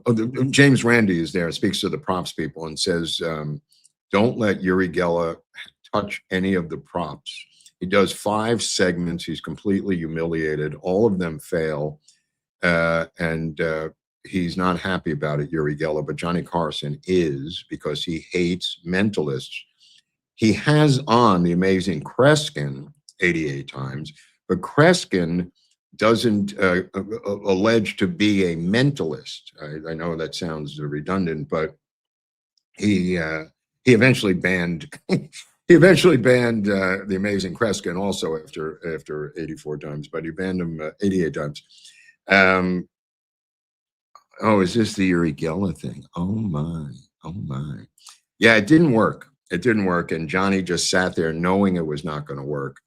Frank Abagnale came on, obviously played by Leo DiCaprio in the movie. But if you could find the April 1978 Frank Abagnale guest appearance, it is unfreaking believable, because he explains his entire life to Johnny Carson, the cons that he did, the frauds that he pulled off. He's out of jail. He's now working as a consultant, a security consultant. Johnny Carson calls him the next day and says, you have to write a book. Carson's friend, a woman, is an agent. He will write the book. The book will eventually end up in the hands of Steven Spielberg, and he will eventually give it to Leo, and they will eventually make a movie. Let's take a look at this picture of Frank Abagnale right here. This guy is such a great storyteller. If you could find that performance, again, it's April 1978. If you Google that on YouTube, listen to him explain the cons that he actually did in real life, because they are astounding. Absolutely riveting story. The summer of 1975, the guest host is Jerry Lewis. He gets into a fight with the cue card writer who's been with Carson for many, many years. Johnny then bans Jerry Lewis from the show. Steve Allen gets banned for yelling at the prop guy. Anybody who took on the crew in any shape or form was banned from the show for life if you did that. Mark David Chapman, keep in mind, assassinates John Lennon. The second name on the list Johnny Carson, for people who don't remember that. Of course, Carson was a famous atheist, which could explain a lot to different people. He claimed to be a humanist. I'm not sure what a humanist really is. Uh, October 11th, 1975, like I said, SNL airs. 1986, Chase will host the Tonight Show. He meets Alexis Moss walking down the beach in front of his house. Because he's divorced, because he's Johnny Carson, because he has a home on the beach, women parade in front of his house 24/7, making believe they're just walking by, trying to catch his eye, and then allow him to reel them in. December 1986, he reels in Alexis Moss, who is from North Hills, which I believe is a suburb of Pittsburgh, if I'm not mistaken about that. And, her mother ran the laundromat in town. Interestingly enough, she worked for Governor Michael Dukakis in his office for a number of years. Her dad sold valves or something, but she lived in a show business fantasy world. Johnny at the time was seeing and sexually involved with Angie Dickinson, Morgan Fairchild, Carol Wayne, if you could see Carol Wayne on the show, and Margaret. He sells his home. He sells this home that I'm describing in Carbon Beach because it's too accessible. Sells it to John McEnroe.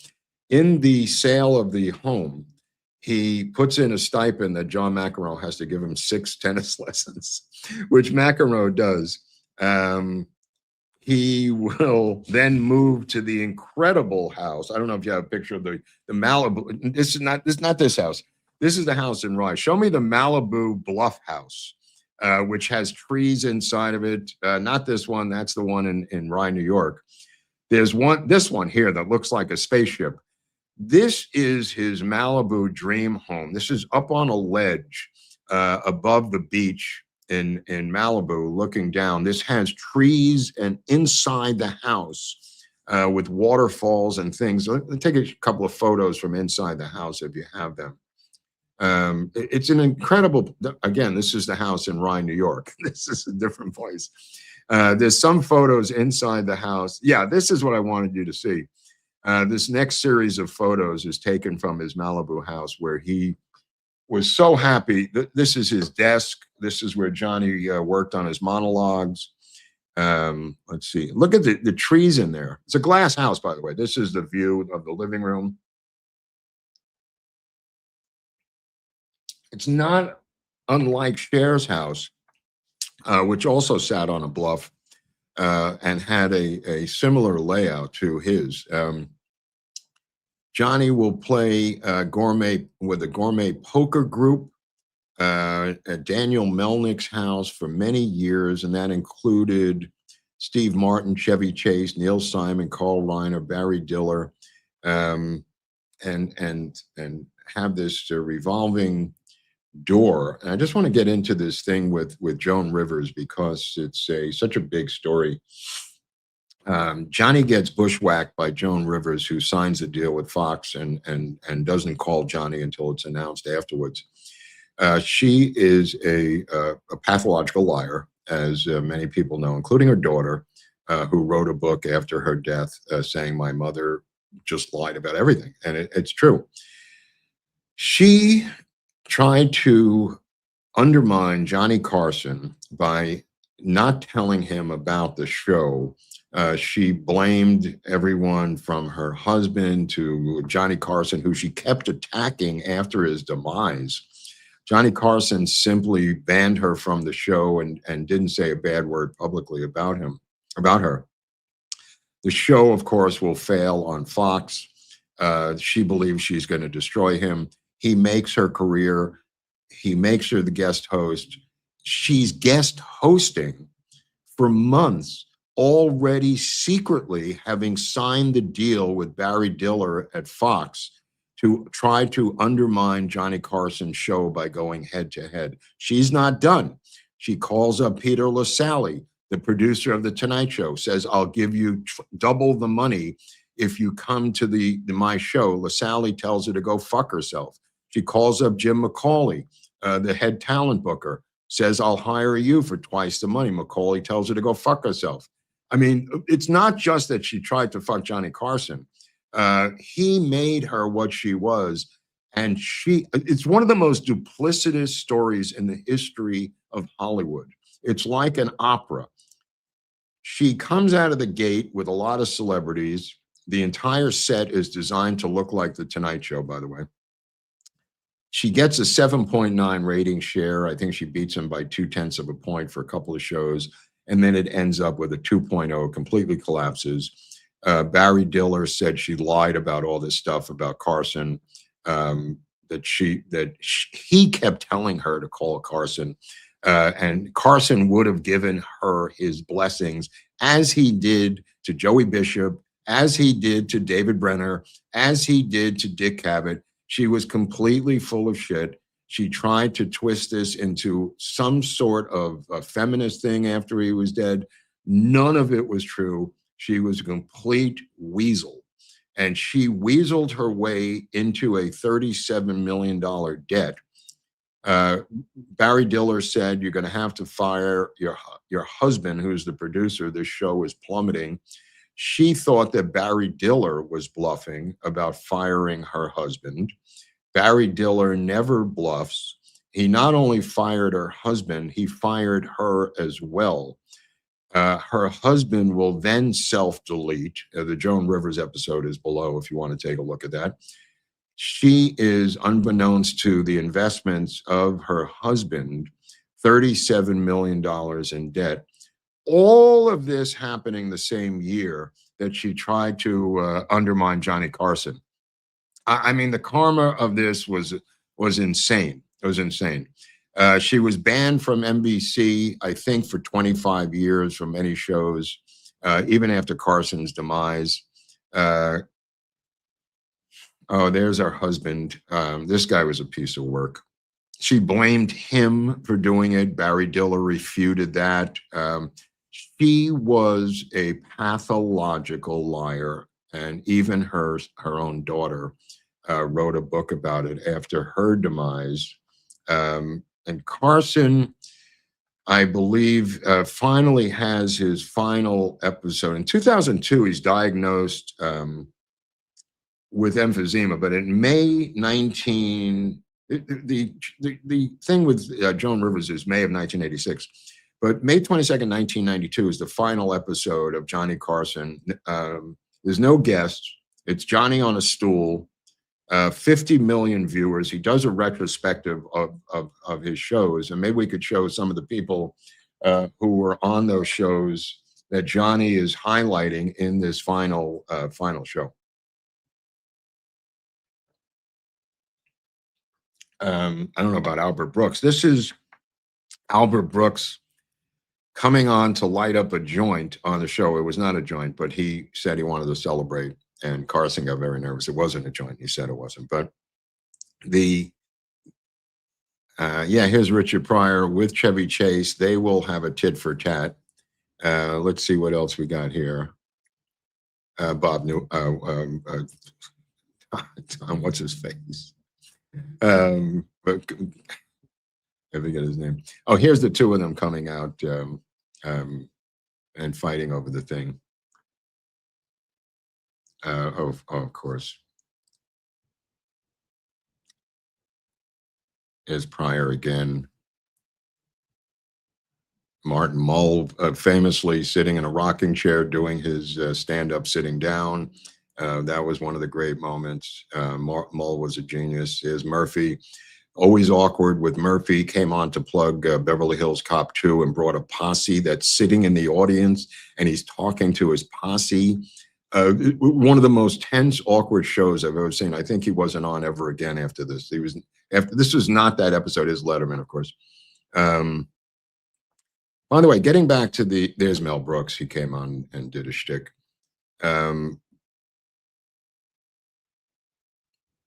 There's Madonna, right? There's a Elizabeth Taylor with a motorcycle jacket. He idolized Jack Benny. When Jack Benny died, he cried for hours and hours and hours. All these people were in Jack Benny's Beverly Hills house. He was upstairs dying, and one by one they went up to say goodbye to Jack Benny, which was very interesting. And I'll tell you why in near the end of the show. Jane Fonda came on to talk about him saying he would pet the pussy of Zsa Zsa Gabor if she got rid of that damn cat. He denied it, which I think is true. Is Billy Crystal. He banned Billy Crystal from the show because he believed that Billy Crystal was really a comic actor and not a pure stand-up, and that he would come out and do acting kind of things, as Carson put it, and he was banned from the show. Bob Hope, of course, was on 80 billion times on the show, not banned. He loved Kinnison. He had Kinnison. He literally went out of his way to go get Kinnison, and Kinnison said that Macaulay wouldn't let him on the show. And Carson called up Carson did not know what Macaulay was doing. And this is him doing his Elvis impersonation and then going into the rant. Are You Lonesome Tonight, with the mock Jordanaires back there of Kinnison, and then going into the rant afterwards about the woman who broke his heart. Brilliant piece. Carson completely loses it. And then, of course, the great one, Jackie Gleason, who will get his own episode, comes out, and that was a great moment. He worshipped Gleason as well. He worshipped Jack Benny as well. He worshipped Bob Hope, rightfully so. Yes, Paul Simon. Here's just some of the musical guests, I think, who were, by the way, at this point, Joanne, is Dolly, tribute to Dolly today. Dolly came on and sang her Johnny Carson song with her guitar right there on the set, where she wove Johnny Carson's name into the lyrics. If you don't love if you don't love Dolly Parton, you're not an American. Let me just put it that way. Here she is. Yeah, there's a song she wrote specifically for Johnny Carson that she plays for him on this episode shown here. The woman I mentioned before in the trailer in Fort Lauderdale will have a child named Crystal Carson. He will never acknowledge that. I think it's March '87. He will never acknowledge that granddaughter ever. So the final episode happens in 1992. He's then involved in traveling on his yacht, playing tennis, playing poker. He's diagnosed with emphysema in 2002. He will die January 23rd, 2005. This is him in the final episode. He gets a little misty-eyed at the end, but he keeps it together. By the way, Joanna, the third wife, is best friends with Truman Capote. Truman Capote will die in her arms, as odd as that sounds. Joanne will return to TV. Joanne will be robbed and tied up. In 1976, she will be robbed and tied up by the burglars. All of these different people. Jody has problems. Jody, the first wife, drifts around the country from 35 cities she lives in. She loses her mind. He tries to get her financially cut off from him. Bushkin tries to get her to sign a waiver, which she refuses to do. I mean, she's the mother of his 3 kids, for Christ's sakes. And I just want to point out just a couple other tidbits that Johnny, when he did the first Oscar, he did it in white tie and tails, and he famously or privately refused to have a teleprompter or cue cards and memorized the entire monologue intentionally, using some sort of magician's phonetic system that I never really understood. He would, in 1993, he'll be himself, I think, when Krusty gets canceled on The Simpsons in May '94, he will deliver a top 10 list to Letterman on his show and briefly sit at the desk there to get a feel of it, if I remember correctly. Um, there's a couple of things he does, but very, very little. Um, when he passes away January 23rd, 2005, I'll say this in retrospect and in comparison to Jack Benny, he will die of emphysema at Cedars Hospital in Beverly Hills. No one will be there. Not a wife, not a kid, not a friend, not a celebrity. He will die alone of emphysema on a machine and pass on without anyone being there. There will be no funeral for Johnny Carson. There will be no memorial for Johnny Carson. The his ashes, he's cremated. His ashes are given to Alexis Moss, and partial ashes are given to his kids. But nobody knows what happened to those ashes to this day. So there's no funeral, no public memorial, which is completely insane. And he dies alone as he lived. And, you know, you could say goodnight, Johnny, but Jack Benny, completely the opposite.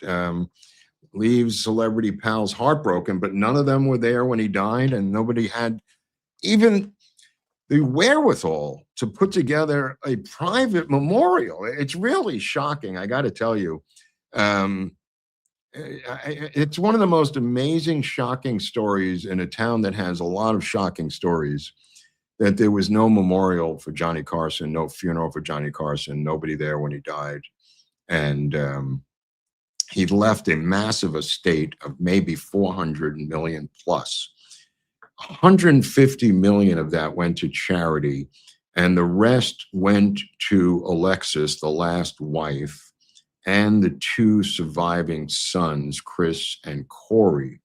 And Corey is alive. He was born in 1953. Jody died in 2015.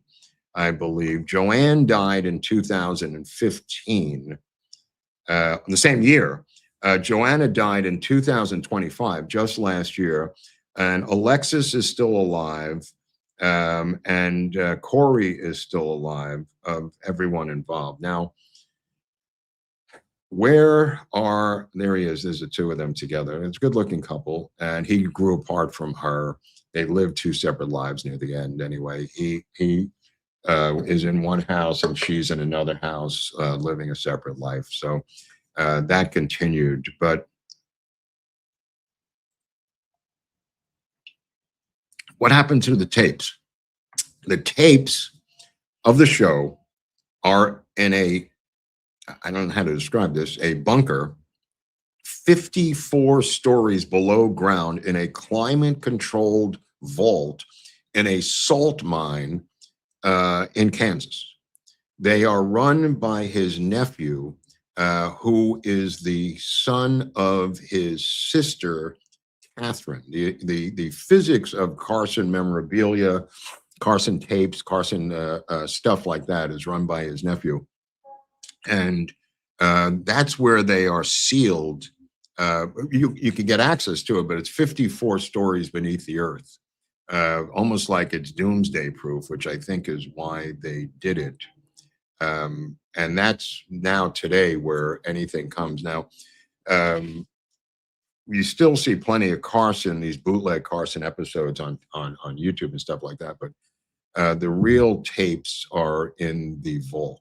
And with that, I think we've just about covered as much as we could about Johnny. I think this is pretty extensive. Let me just go through a couple of tidbits here. We're going to do some other things there. McCarley lied to Leno. Well, that's kind of interesting. And Johnny sabotaged my career. William Shatner, yeah, who obviously, what was the cop show he was playing, Dustin? The one where that he was plugging that so much. What was the name of that cop? I forget his name now. Great show. I always love these deep dives into our favorite personalities that we all knew so well, but we really didn't. You do a great job putting that all together. Thank you, Big Bill, 66767. Pete Fountain was always my favorite musical guest. Fantastic New Orleans clarinetist. Thanks, Al Gonzalez. Doc Severinsen was no slouch either, just so you know. Um, Very, very gifted young trumpet player. Snooky Young was in that orchestra as well. They were very good.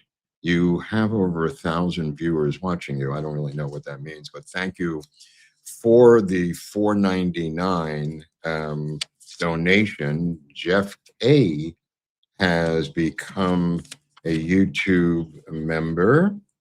Let's see. James Bundy has gifted these 5 random memberships. I think YouTube gives those out. As a round of applause for James Bundy, ladies and gentlemen. No confusion there with Al Bundy from Married with Children. So is nope, they were all destroyed, Pamela. 1962 to 1972 were destroyed by NBC, which is why he insisted on owning the Tonight Shows from 72 onward. Those other ones were destroyed and can never be rebuilt.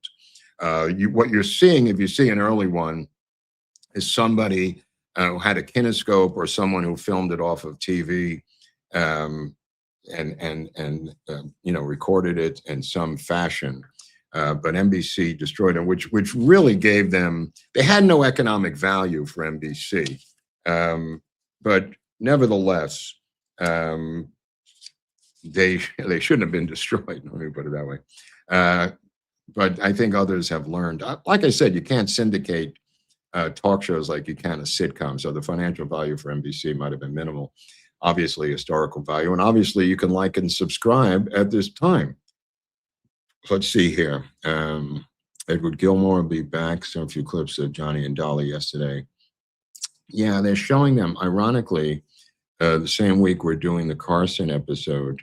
Let me get back down here. Lansing, Michigan is back, somebody says. Okay. Let's see here. 5 gifts. Hello. We used to bet whether Johnny would call a comedian over the couch. It was that big of a deal. And it was very rare. People think it happened more than it actually did. I think it happened 12 times or something. It's some ridiculously low number. Telly Savalas lived in a hotel in LA for years. I am the new Telly Savalas. I'm going to live here for years. I'm back for the stories, Heen. Okay. Why did Ed McMahon not appear the night Johnny? What do I know what Ed McMahon did? He's probably drunk.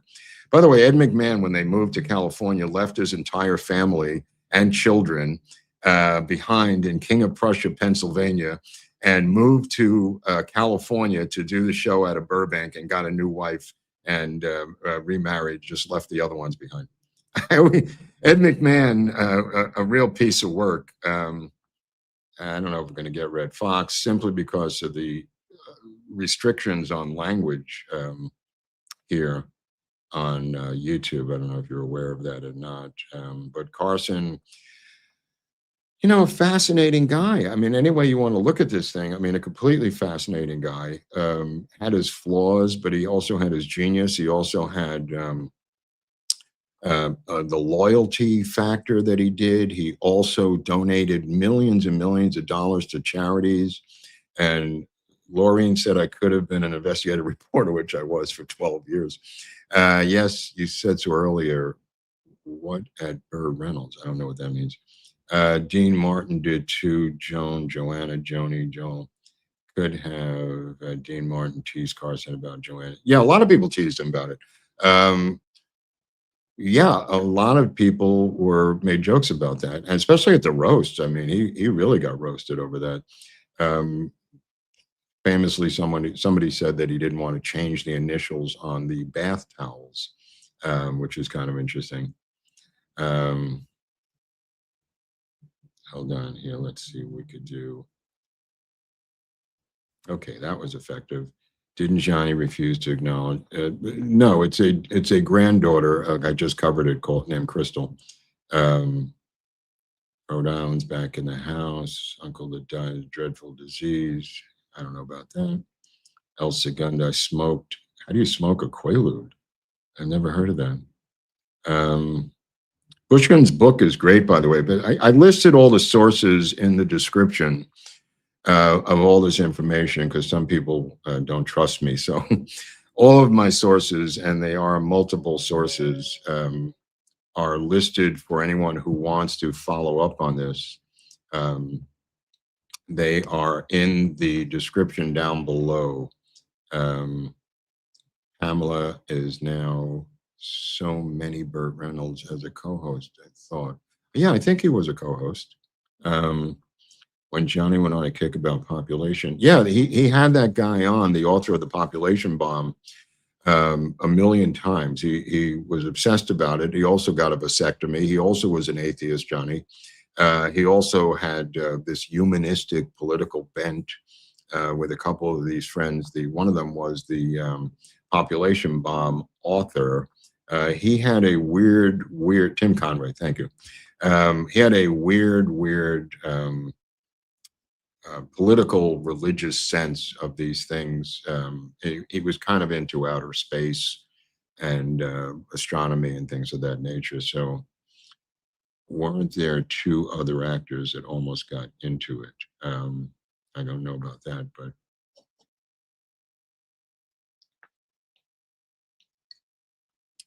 we're coming up to the 5 o'clock hour, and I got to watch this Brave Dodger game. Because last night we lost because I didn't watch the game. That's why we lost. Big mistake turning down Blazing Saddles, though.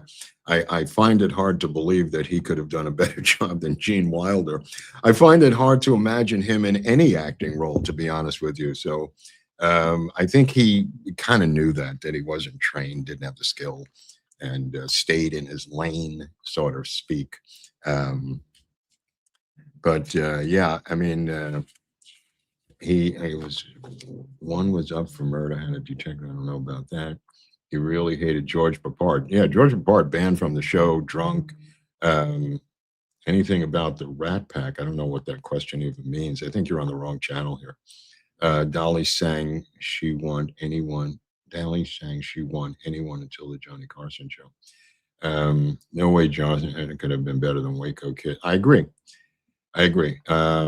Okay, look, I can't stay here talking to you people all fucking night because I got baseball to watch and I'm on a staycation. I gave you, let's see, it's 5 o'clock. This is an hour and a half. So I think we started, no, it's 2 hours. What am I saying? I just did 2 hours. For people at home, by the way, who don't understand how I do this, this is 2 hours, free form, no editing, no safety net. Anybody's got a fucking complaint about it can kiss my fat ass. I challenge anybody to try to do this and see how far you could get. Anyway, enjoy the heat wherever you are by staying lubricated. Enjoy the baseball. Stay peaceful. Don't snap. Yeah, the Judy Garland thing is a whole separate story. It would take a long time to explain that, but I'm going to go have some fun and watch the game. But I hope you enjoyed this.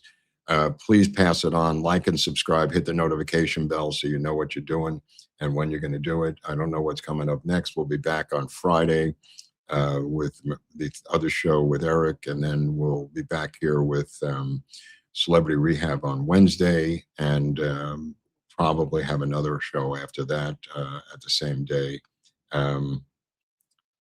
Thank you, Mark. Great. TJ Hooker. Thank you. Finally, somebody, TJ Hooker. One of the great TV shows of all time. All right. Have a great night, everyone. I'll see you guys next week.